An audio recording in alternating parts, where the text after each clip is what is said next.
I'm Leighton Jin, the Director of Development for the American Documentary and Animation Film Festival.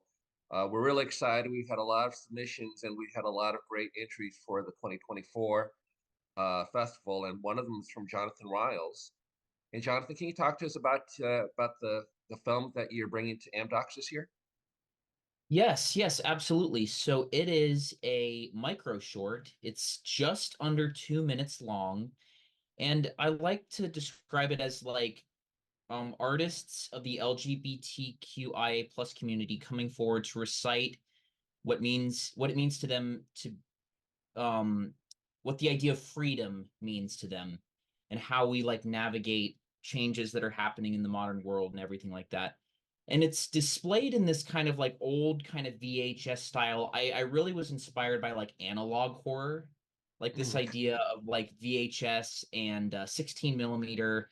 Um, but the modern day art movement of analog horror is um, analog, like an analog look created, replicated with the modern day digital technology.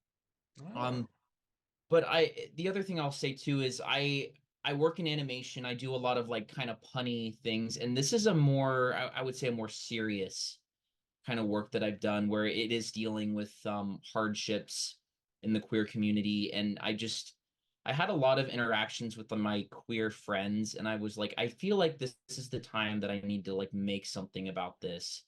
And there it's a lot of different ideas kind of culminated into one very short, poetic analog horror animation thing. Um, you mentioned briefly, could you go a little bit more into the inspiration? Was there an event that kind of triggered doing this, or is there something that happened that you said, Well, like I I got to said, do this now? yeah.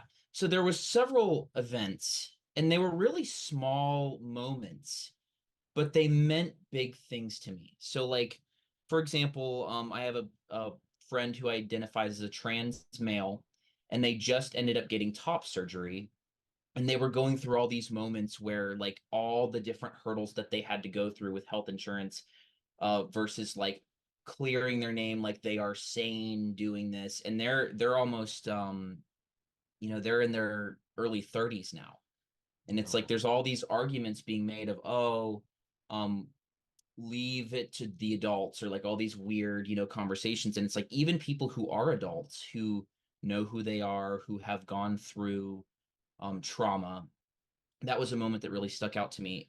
Another really big one was my cousin, who she's a lesbian. She ended up marrying a woman. Um, I was talking to them about where they were going to go on their honeymoon. And one of the things that they mentioned to me first was all the places that they couldn't go. And that really was the thing that inspired the first line of the short, which is, we cannot safely set foot in over 70 plus countries. This idea that the proximity of you being queer is a very important thing to remember. Like, so I'm from Ohio. The festival is based out of Palm Springs in California, right?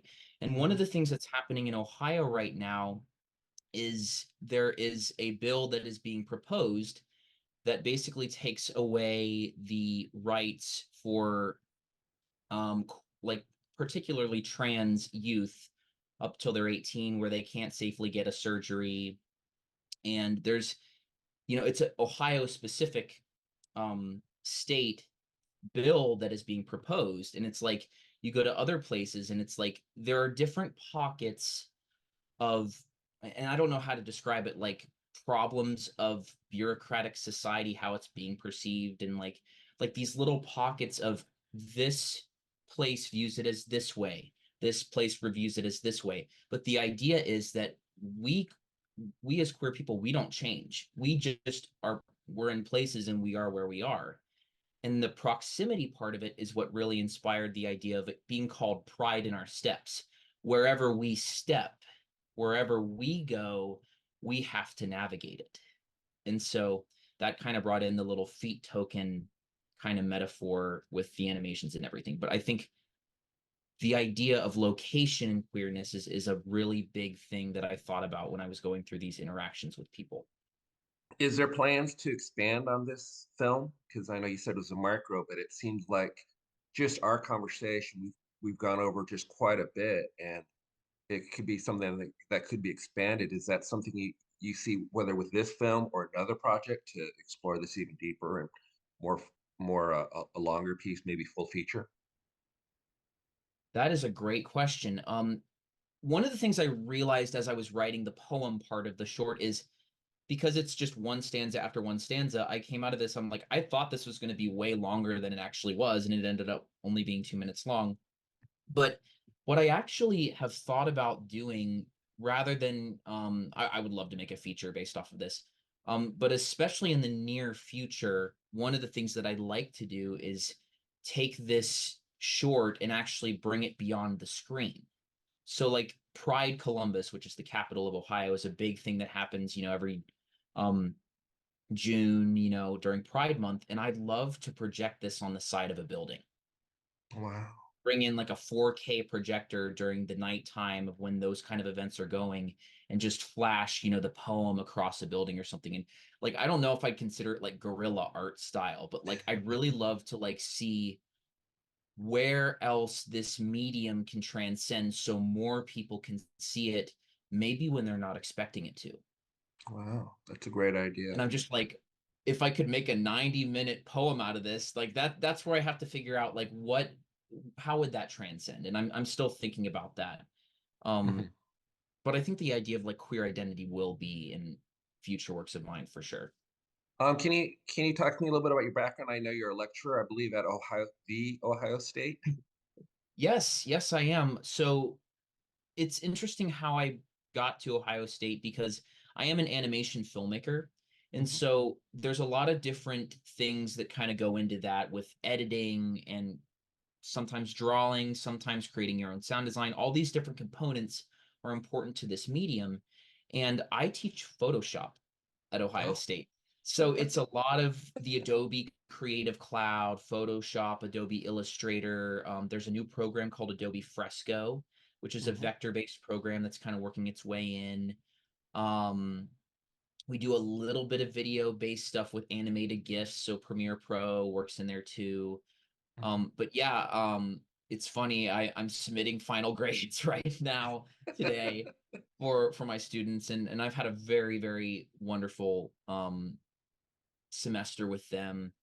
But yeah, I teach in the art and technology department, and Mhm. that's been really cool to bring in things like the idea of what a movie poster can look like, and bringing that into the classroom and talking about like what is a log line, but what's a tagline that gets people's attention? So like trying to work in my film practice into something like that. Um, it's been an interesting journey so far. It's funny you mentioned Adobe. I want to talk to you about this as another side topic is, animation, when I was a kid, it just sounded so like daunting. It's just so much work and stuff like that. But technology has kind of changed that a bit. It's a little bit easier. The workflow is a lot quicker and it's becoming more accessible. What do Mm, you see the future of animation thanks to technology? And let's give a shout out to Adobe because a lot of the programs are making it a little bit easier. I don't know if that's good or bad. I know sometimes because you get a lot of stuff, but it is more accessible to people to create an animation content. mhm. Yeah, you know what I like about Adobe is there are ways in the world where you can even get that software for free. Like I do get Adobe Creative Cloud for free through Ohio State and I don't have to pay for it, monthly. So that's like there's ways that you can get like discounts as students and there's with business discounts. Like they recognize that there are people out there that want to use the program. But from a user interface standpoint, I think the cool thing about Adobe is all their programs kind of work together.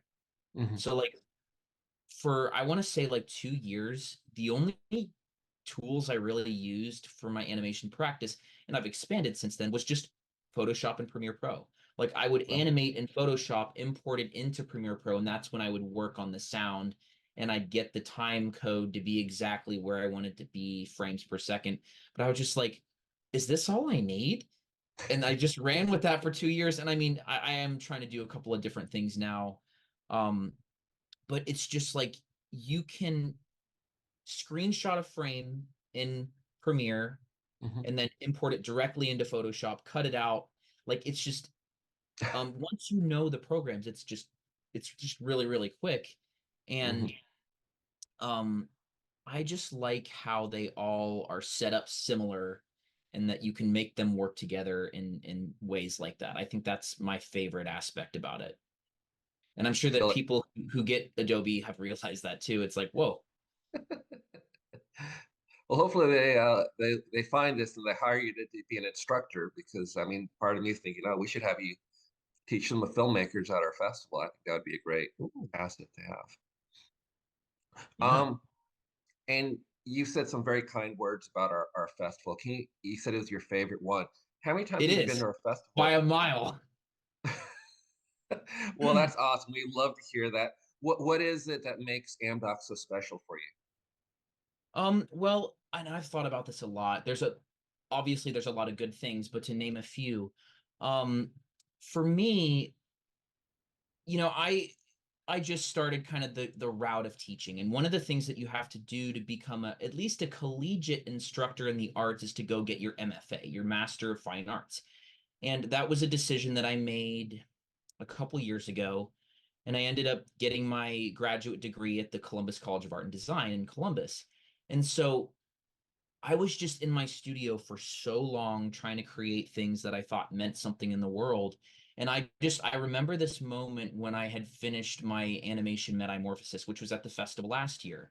Hmm. And it was one of those things on Film Freeway where you have, as a creator, if you really want to take the festival circuit seriously, you have to look at scheduling, look at when the premieres are happening, where in the world do you want to go, all these different aspects. And it was like New Year's, like Christmas. It was right in the holiday, and I got that email, and it was the first one. But AmDocs was further down the line, and I was like, oh my gosh, early. That's exciting. And so it was this moment where it hit me during a time when I was still trying to get my footing. And then I went to the festival, and it was the best, most welcoming experience ever because it feels so like everybody there knows what they're talking about, but everybody is there because they love two very different, interesting branches, animation, documentary, and then you meet people who are working with both who have animated documentaries, and I was like, wow. Um, but to summarize, what I'm trying to say is I love that AmDocs feels like a family, but they bring in new talent all the time. And it's just like to have both of those, I think is super, super important. I mean, not to mention also just the festival team is so welcoming. The volunteers are the most kind people. And I think also for me, being from the Midwest, going to a place like Palm Springs, I'd never been there before. Mm. And just, going to these different places that I would have never seen. And just, it's not like a culture shock, but it's like, oh, this is very different, but I feel like I've been here. So like that, I mean, and I still also just think that the level of quality is just it blew me away. And I was like, as soon as I left on my airplane, I'm like, I'm going back. I'm going back again and again and again. And Well, I think we'd love to have yeah, you back again and again and again. I remember promoting your film last year. I'm trying to remember, was it part of the morning animation on that Sunday? I think so. It might have been, was there a Saturday morning cartoon, Yeah, it was or Sunday actually. it was, Yeah, it was a okay, it might have been Sunday. It yeah. was in the morning. I remember seeing you, and I was kind of blown away by the quality of all the documentaries, not the documentary, all the animation films there. Oh, how many times have you been to AmDocs now? Last year was my first, and I will certainly be here there again this year.